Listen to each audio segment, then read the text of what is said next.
왕의 통치 아래 살다라고 하는 새로운 주제로 5월 한 달 하나님 말씀 증거하도록 하겠습니다. 김근주 목사님이 쓴 다니엘처럼이라는 책에 이런 말이 있습니다. 우리 함께 읽어볼까요? 시작. 다니엘서는 성문서로 보는 것이 오히려 마땅하다. 다니엘서를 성문서로 보는 것이 마땅하다라고 말합니다. 이 책은요, 이 책에서 말하기를 기독교 전통 안에서는 이제 4세기가 되어서 이 다니엘서를 예언서로 구분했거든요. 근데 유대교에서는 여전히 다니엘서를 성문서로 구분하고 있다는 겁니다.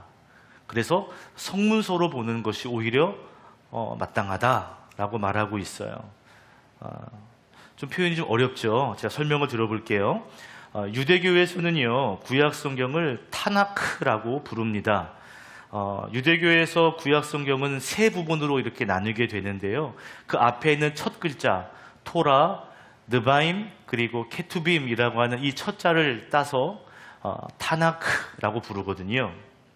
그러니까 율법서, 예언서, 성문서 이렇게 세 부분으로 나누고 있습니다. 토라에 해당하는 율법서에 해당하는 5개의 성경이 있고요. 또 예언서에 해당하는 여호수아서부터 소예언서까지 12권의 소예언서가 있고요.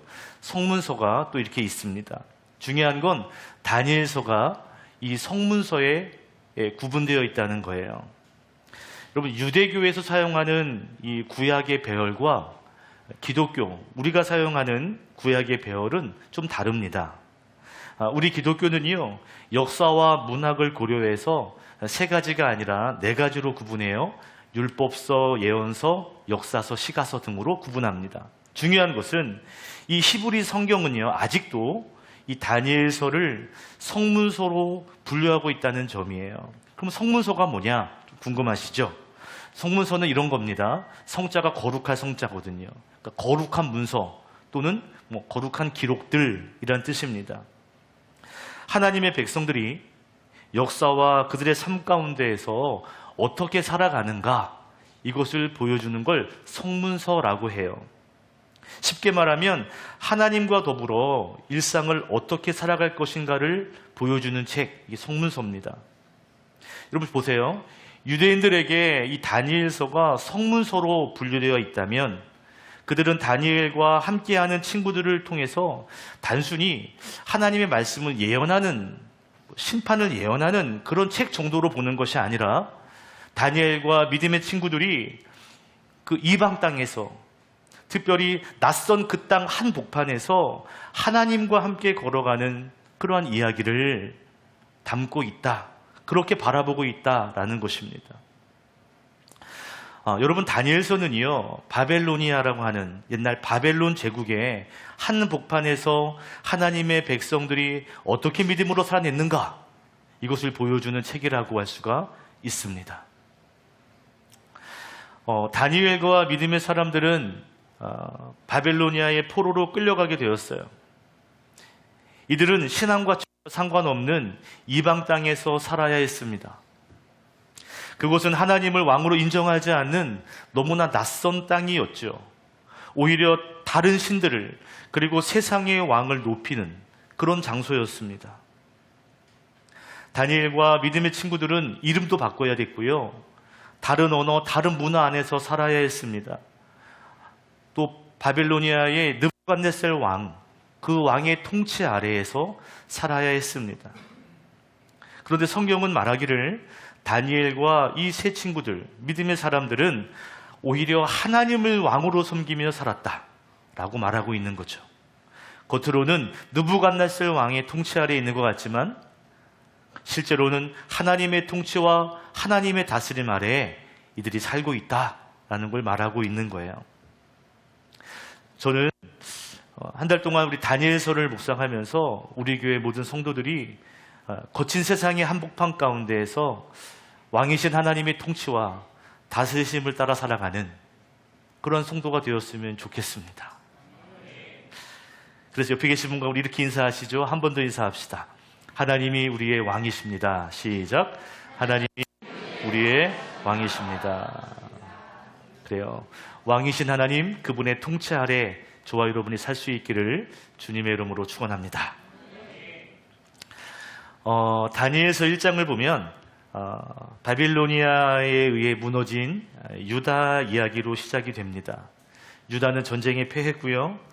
성전의 기물들도 빼앗겼습니다. 유다의 젊은이들은 포로로 끌려갔습니다. 겉으로 보여지는 환경은 바벨로니아 이 느부갓네살 왕이 모든 것을 장악한 것처럼 그렇게 보이죠. 그런데 여러분, 다니엘서의 시작은 그렇게 시작하지 않고요. 오히려 하나님의 주권으로 시작합니다.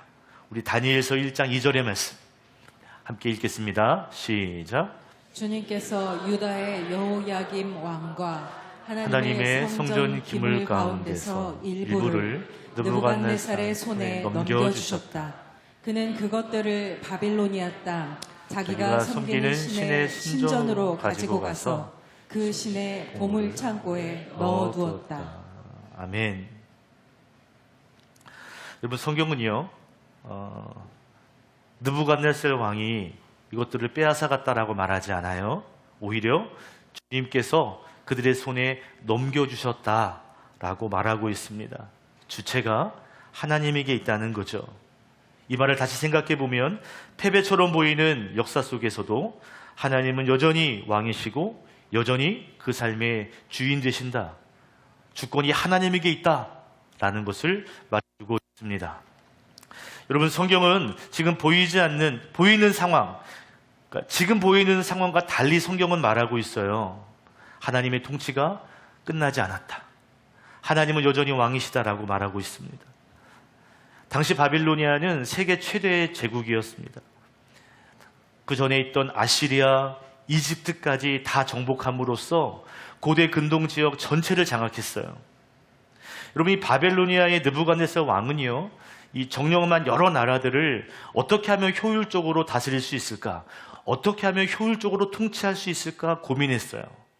그래서 지배한 그 민족의 왕족이나 귀족들의 자녀들을 선별합니다. 자기 나라 바빌로니아로 데리고 가요. 그리고 자기 민족성과 자기의 교육을 그들에게 가르칩니다. 세뇌교육을 시키는 거죠. 이렇게 어린 인재들을 데리고 와서 교육시키는 이유가 두 가지입니다. 첫 번째는 그들을 잘 양육해서 자기 나라를 더 강력한 나라로 만드는 거예요.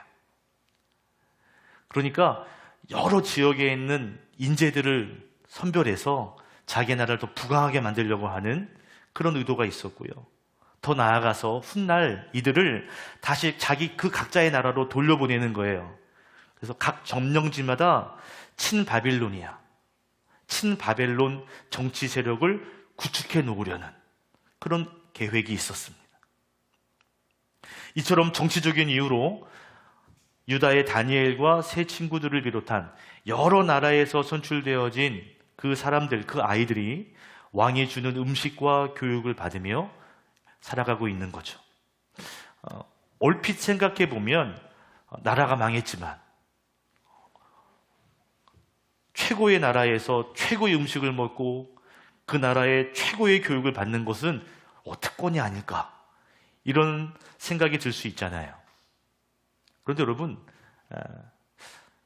좋은 음식을 주는, 좋은 교육을 시키는 진짜 의도는 아까 있다고 말씀드렸잖아요. 또 이들에게 좋은 음식을 더 일부러 주는 이유도 있었습니다. 왜냐하면 자기의 나라에서 끌려왔는데 이 나라에 와보니까 너무나 좋은 음식을 주는 거예요. 또 그들의 신들이 너무 대단해 보이게 만드는 거죠. 그래서 그렇구나, 이 나라가 진짜 위대한 나라구나, 이 나라에 복종해야 되겠구나, 쇠뇌를 시키는 겁니다. 또 이 나라에서 좋은 것들을 공부시킴으로 인해서 그래서 이것이 얼마나 큰 혜택인가, 여기 아니면 내가 큰일 나겠구나, 어떤 심리적인 포섭을 하는 것이죠. 그들의 이름도 바꿉니다. 나라에 대한 미련을 다 없애는 거예요. 오직 이 바빌로니아에만 충성하도록 하는 이런 속내가 있기 때문에 더 좋은 음식, 더 좋은 교육을 그들에게 퍼부어 주었던 거죠. 여러분, 이렇게 강력한 조치 속에서 다니엘은 완전히 다른 방식으로 인생을 살아갑니다. 우리 8절의 말씀 함께 읽어볼까요? 시작. 다니엘은 왕이 되는 음식과 포도주로 자기를 더럽히지 않겠다고 마음을 먹고 환관장에게 자기를 더럽히지 않을 수 있도록 해달라고 간청하였다. 다니엘은 왕이 주는 음식, 그것이 우상에게 먼저 제물로 바쳐진 음식이었던 걸 알았기 때문에 그 음식으로, 그 포도주로 자기의 몸을 더럽히지 않겠다고 결심합니다. 더 나아가서 환관장에게, 더 나아가서 관리인에게 그렇게 하지 않도록 해달라고 행동까지 조치를 취합니다. 이건 경건을 향한 믿음의 도전이었어요. 놀라운 것은요, 하나님께서 다니엘의 결단과 그의 삶을 책임져 주셨습니다.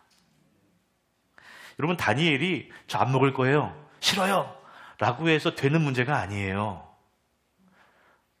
저 음식 못 먹겠어요 한다고 해결된 문제가 아니에요. 이 책임자, 이 감독관이 허락을 해 주어야 되고요. 허락은 해 주었는데 만약에 그들의 건강이 잘못되었다면 이 관리자는 왕에게 책임을 추궁받을 겁니다. 나중에는 목숨까지 위태할 수 있는 그런 상황이 될 수도 있거든요. 그런데 하나님은요, 다니엘의 결단과 행동이 승리가 될 수 있도록 하나님이 역사해 주신 거예요. 오늘 본문은 그 결과를 우리에게 말해주고 있습니다. 자, 15절 말씀 함께 읽겠습니다. 시작. 열흘이 지났을 때 보니 그들의 얼굴빛이 왕이 내리는 음식을 먹은 젊은이들의 얼굴빛보다 좋고 건강하여 보였다. 아멘. 여러분, 다니엘과 이 세 친구는요, 왕이 주는 음식을 먹지 않았습니다. 그런데 오히려 다른 사람보다 건강했어요. 오히려 얼굴빛도 훨씬 좋았습니다. 여러분, 지금 이 이야기는요, 다니엘이 음식을 구별해서 먹었어요. 채식을 먹었어요. 이런 단순한 이야기가 아니에요. 하나님의 통치 아래 다니엘은 계속해서 믿음으로 살아갔다는 이야기가 오늘 본문의 이야기입니다. 열흘으로 끝나지 않고 나중에 3년 동안 믿음의 결단을 지켜냈다고. 성경은 3년의 시간 동안 이들이 믿음의 삶을 살아냈다고 말해주고 있습니다. 먹는 문제가 아니에요. 오늘 여러분과 진짜 나누고 싶은 교훈은 이것입니다. 첫 번째 나눌 메시지인데요. 하나님을 왕으로 삼으면 시대 정신을 초월할 수 있다라는 것입니다. 여러분, 시대 정신이란 한 시대를 지배하는 생각과 가치관을 말합니다. 그 시대 사람들이 이건 당연한 거야, 이렇게 살아야 돼 라고 말하는 그 기준, 그것이 시대 정신이거든요. 다니엘과 믿음의 세 친구는 이 바빌로니아가 추구하는 세상에 살고 있지만 그들의 시대 정신을 따르지 않고 오히려 그 정신을 초월하며 살아가고 있습니다. 여러분, 이 바빌로니아의 시대 정신은 크게 두 가지인데요. 첫 번째는 힘을 최고로 여기는 정신이에요. 두 번째는 성공을 추구하는 정신입니다. 힘과 성공, 이것을 가장 중요한 가치로 여기는 시대가 바로 이 시대였고요, 가치관이었다는 거죠. 바빌로니아는 힘으로 세상을 정복했어요. 그래서 힘 있는 자가 옳은 것이다, 이기는 자의 삶이 기준이 된다, 강한 자가 역사를 결정하는 거다, 이런 논리가 강했습니다. 뿐만 아니라 성공주의라는 시대 정신도 있었습니다. 성공해야 돼. 여러분, 그들은 똑똑해 보이는 젊은이들을 포로로 데리고 와서 너희들을 경쟁해봐, 너희들 으뜸이 돼야 돼, 최고가 돼야 돼, 정상에 올라가야 돼, 그래야 뽑을 거야. 성공을 경쟁시켰습니다. 다니엘과 세 친구는 단순히 포로로 끌려가서 가만히 앉아있는 게 아니에요. 바빌로니아가 주는 언어와 학문을 배워야 했고요, 그곳에서 엘리트로 인정받기 위해서 옆에 있는 사람들과 치열한 경쟁을 해야만 했습니다. 최고의 음식을 제공받으며 그들은 성공주의로 내몰렸던 거예요. 이 사람보다 더 잘해야 돼, 옆에 있는 사람을 딛고 더 높은 곳으로 올라가야 돼, 내가 최고로 높아지기 위해서 옆에 사람들을 밟고 올라가야 돼, 이것을 매일 트레이닝 받은 거예요. 그런데 여러분, 오늘 다니엘은 그 삶을 거절하는 거죠. 그들이 주는 음식, 그들의 문화를 거절하는 것입니다. 단순히 왕의 음식을 거절하는 것이 아니에요. 힘과 성공을 최고로 여기는 이 바벨로니아의 시대 정신을 거절하는 것입니다. 여러분, 이 느부갓네살 왕이 제공하는 이 왕의 특식들, 이 최고의 이 배움들은요, 정말 특별하고 대단했어요. 느부갓네살 왕은요, 바벨로니아가 최고의 나라처럼 보여질 수 있도록, 그래서 힘과 성공을 잡으면 너희들의 인생은 달라질 수 있다 라는 것을 내세우면서 특별한 것들을 제공해주고 더 성공하라고 부추기고 있었습니다. 그런데 다니엘과 세 친구들은 그 모든 것들을 거절하며 하나님을 가장 크게 여겼다는 거예요. 어떻게 바빌로니아가 제공하는 그것들을 거절하고 그들의 힘과 그들의 가치관, 그들의 성공을 다 다음으로 여길 수 있었을까? 그 비결은 하나님을 왕으로 섬기고자 하는 마음이 다니엘과 세 친구에게 있었기 때문입니다. 하나님을 왕으로 삼았기 때문이에요. 요즘 세상은 어떻습니까? 힘과 성공, 이것을 어쩌면 나의 왕으로 삼는 시대가 아닐까요? 그때와 지금이 다를까요? 다르지 않는 것 같아요. 돈과 권력, 힘과 성공이 내 인생 최고의 가치가 되어버린 세상입니다. 사람들은 힘을 얻기 위해, 사람들은 성공하기 위해, 남들보다 더 떵떵거리는 더 높은 자리를 차지하기 위해 모든 것들을 쏟아냅니다. 때로는 하나님과의 관계보다 세상의 힘과 성공을 얻는 것에 집중하고 그것에 집착합니다. 어쩌면 우리가 사는 오늘날도 힘과 성공을 왕으로 삼는 그 세상이지 않을까요? 우리는 그런 세상을 살고 있는 것 같아요. 그런데 여러분, 하나님을 왕으로 삼는 사람은 세상의 힘, 세상의 성공을 하나님보다 앞세우지 않습니다. 힘을 얻기 위해, 성공의 자리를 차지하기 위해 저와 여러분 믿음을 포기하지 않아야 할 줄로 믿습니다.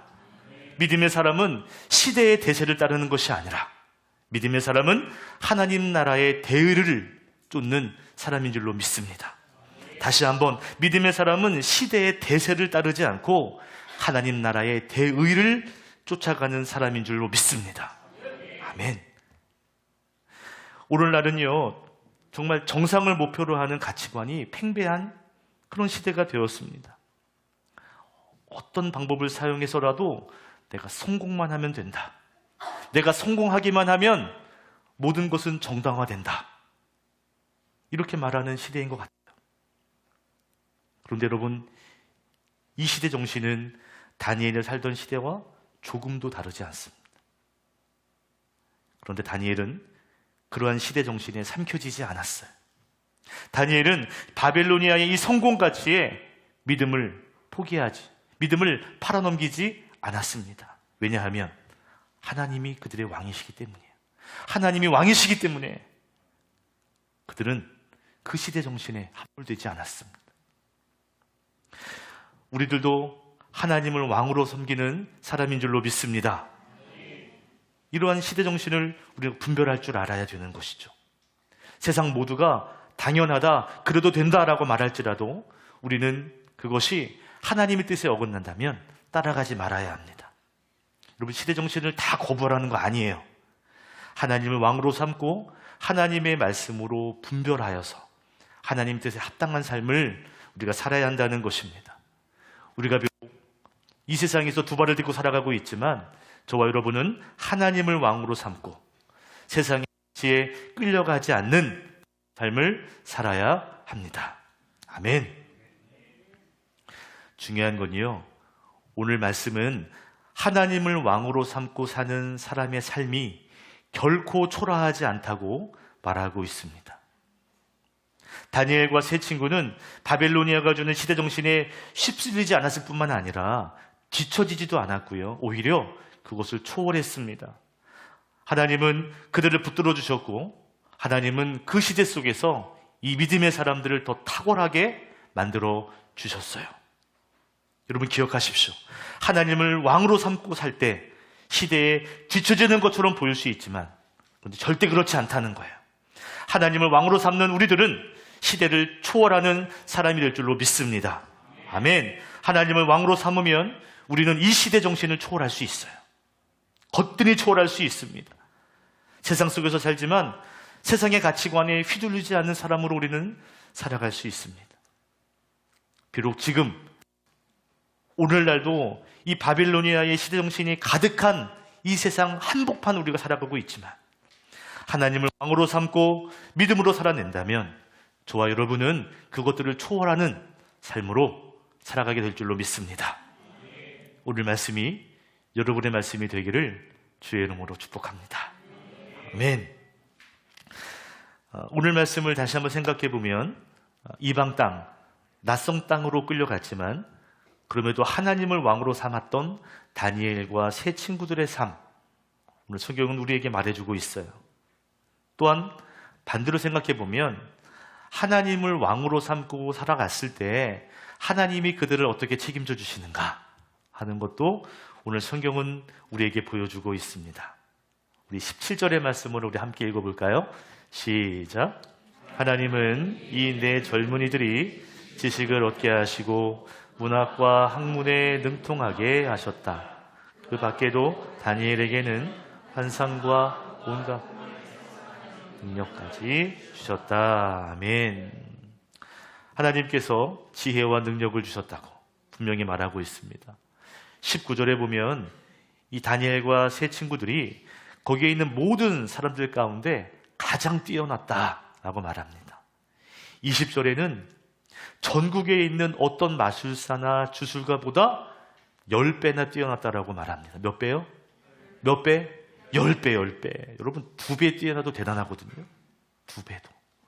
그런데 10배나 뛰어나게 하셨답니다. 하나님이 그렇게 하셨다는 거예요. 마지막 절 21절은 더욱 충격적인 내용을 담고 있어요. 21절 함께 읽겠습니다. 시작. 다니엘은 고레스 왕 1년까지 왕궁에 머물러 있었다. 여러분 짧은 한 구절이지만 매우 깊은 의미가 담겨 있습니다. 다니엘은 이 느부갓네살 왕, 이 바벨로니아의 포로로 끌려왔잖아요. 그런데 그 바벨로니아가 무너지고 이제 페르시아가 이제 전 세계를 장악하는 그때까지 다니엘은 왕궁에 머물러 있었다는 것입니다. 이 바빌론으로 이 포로로 끌려갔을 때를 대충 추정해 보면 BC 506년 경이지 않을까 보고 있고요. 고레스 왕 원년이 언제일까 하면 BC 538년 정도로 바라봅니다. 그러니까 약 65년 동안, 거의 70년 동안 이방 땅에서 다니엘은 쓰임을 받고 있는 거죠. 영원할 것 같았던 그 거대한 바벨로니아 제국은 무너졌는데요. 다니엘은 남아서 쓰임을 받습니다. 왜냐하면 하나님이 그를 붙잡고 계시기 때문이에요. 하나님이 그 위에 왕으로 통치하시기 때문입니다. 세상의 성공이, 세상의 힘이 그를 지켜준 것이 아니라 하나님의 통치가 그를 지켜주었던 것이죠. 오늘 여러분과 두 번째로 나누고 싶은 교훈은 이것입니다. 하나님을 왕으로 삼으면 하나님의 사람으로 쓰임을 받는다는 것입니다. 아멘. 우리가 하나님을 왕으로 삼고 살아간다면 하나님은 우리를 더욱 멋지고 아름답게 사용해 주실 줄로 믿습니다. 여러분, 하나님을 왕으로 삼다는 것이 뭘까요? 단순히 하나님 왕이십니다, 하나님 나의 왕이 되셔 주십시오, 이런 고백으로 끝나는 것이 아닙니다. 내가 머물고 있는 이 삶의 자리에서 하나님을 주인으로 섬기며 사는 거죠. 가정과 일터와 학교와 교회에서, 세상 한복판에서 하나님의 기준이 나의 기준이 되고 하나님의 방식을 나의 삶의 기준으로 행하며 사는 것. 그래서 다니엘처럼이라는 책에는 남다르게 살라라고 말합니다. 남다르게. 세상은 이 방식으로 살지만 하나님을 왕으로 삼는 우리는 남다르게 살아야 한다는 거예요. 여러분, 우리의 삶이 때로는 믿음을 지키기 어려울 정도로 고난이 있을지라도, 시대정신이 가득해서 세상의 성공과 세상의 힘이 내 믿음을 뒤흔드는 그런 자리에 우리가 있게 될지라도, 우리가 끝까지 하나님을 왕으로 삼으며 하나님과 함께 살아갈 때 하나님 우리를 아름답고 귀하게 사용해 주실 줄로 믿습니다. 다니엘처럼 하나님을 섬기며 하나님을 왕으로 삼으며 시대 정신을 초월하며 마지막까지 귀하게 쓰임받은 성경 인물이 한 사람이 있어요. 다니엘과 너무나 흡사한 창세기 39장의 요셉입니다.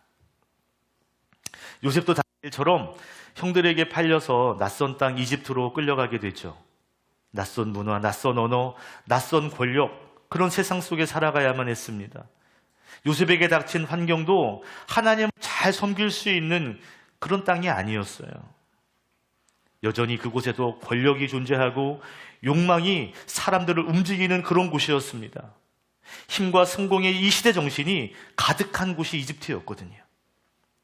그런데 요셉 역시 그 삶에서 하나님을 왕으로 모시며 믿음으로 살아왔던 거죠. 그의 삶이 하루아침에 노예로 전락하게 됐더라도 하루 종일 허드렛 일을 감당해야 되는 삶을 살아야 했을지라도 보디발의 아내가 성적인 유혹을 나에게 처해왔을 때도 억울하게 감옥에 갇히게 되었을 때에도 여러분 요셉은요 그 시대 정신에 끌려가지 않았습니다. 오히려 육체적 본능에도 그는 초월했습니다. 이집트가 주는 성공, 욕망 그곳에 자신의 믿음을 빼앗기지도 팔지도 않았어요. 왕이신 하나님을 더욱 의지하며 요셉도 그렇게 살아갔던 것입니다. 비록 환경이 무너질지라도 하나님을 향한 신뢰는 무너지지가 않았습니다. 요셉 이야기의 결론 아시죠? 그도 하나님이 주시는 지혜와 능력으로 이집트 총리가 되고요. 진짜 중요한 건 하나님이 그를 통해서 이집트뿐만 아니라 여러 나라들을, 여러 생명들을 살리는 사람으로 하나님이 사용해 주셨다는 것입니다. 7년의 큰 중년이 있을 때 하나님은 요셉을 통해 열방을 살리는 그 일에 하나님은 그를 사용하시는 거예요. 여러분, 하나님을 왕으로 삼고 살아가는 사람들은 그 시대 정신에 함몰되지 않습니다. 하나님을 왕으로 삼고 살아가는 사람들 반드시 하나님께 귀히 쓰임받을 줄로 믿습니다. 세상은요, 힘 있는 사람, 성공의 사람들을 찾을지 몰라도 하나님은 하나님을 왕으로 삼는 사람, 하나님의 통치 아래 살아가는 사람을 지금도 찾는 줄로 믿습니다. 저와 여러분이 왕이신 하나님의 통치 아래 살아가는, 그리고 하나님의 승리를 선포하는 저 여러분 될 수 있기를 주님의 이름으로 축원합니다. 기도하겠습니다.